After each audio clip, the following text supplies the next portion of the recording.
Hey, what's up, y'all? So, just outside of Washington, D.C., and situated on a bluff overlooking the Potomac River is the town of Glen Echo. It was home to one of the area's premier amusement parks from the early 1900s until its closing in 1968, and that was Glen Echo Park. It featured a number of coasters over its lifetime, but the standout was the NAD design coaster dips. Fortunately, if you're like me and you really love old amusement parks and learning about their history, there are extensive remains of Glen Echo still standing, and they are ready to be explored. Let's go.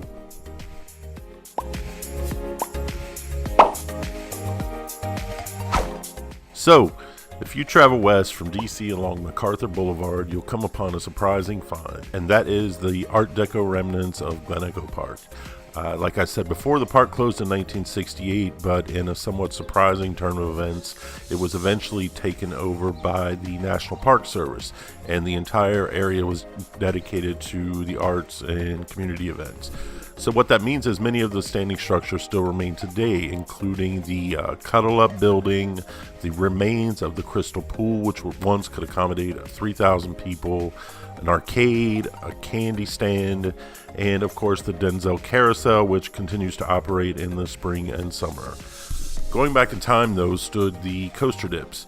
It was designed by National Amusement Devices in 1921 for roughly $80,000. It featured a 70-foot first drop and then somewhere between an 85 to 100-foot double dip down into the ravine that borders the park grounds.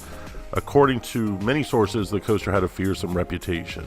In fact, in Robert Cartmell's book, The Incredible Scream Machine, he mentions a letter he received from someone where allegedly many people were riding the coaster and someone fell out of the ride at some point, and when the ride returned to the station, everyone decided to remain on the ride. Whether that's not true or not, it's probably apocryphal, but who knows.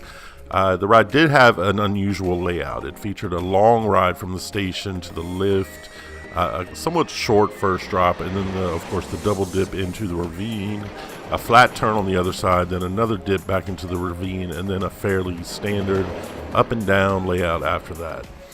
Although the park retained its popularity for many years, a number of factors eventually led to its demise. First of all, like many of these parks that started out as trolley parks, the trolley eventually stopped going to the park.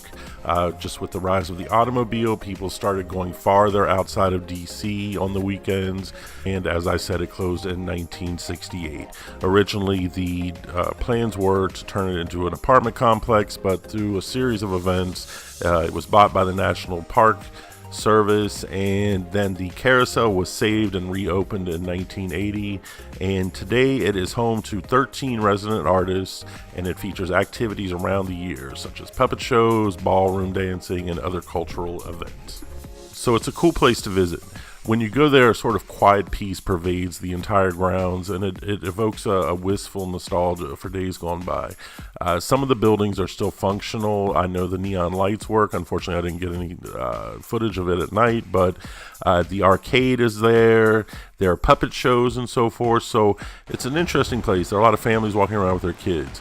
So if you're ever in the area for a few days and you've done everything downtown, you've gone to all the local parks, and you're looking for something a bit off the beaten path, I recommend giving it a stop or stopping by. Great Falls is also close by if you're into nature and hiking, so that's an added bonus. So that about wraps up this discussion. If you've ever been to Glen Echo Park or you know anything about it that I haven't mentioned in this video, I'd love to hear it. But otherwise, that's going to end this. Next time, we will be talking about airtime. Take care and enjoy the ride.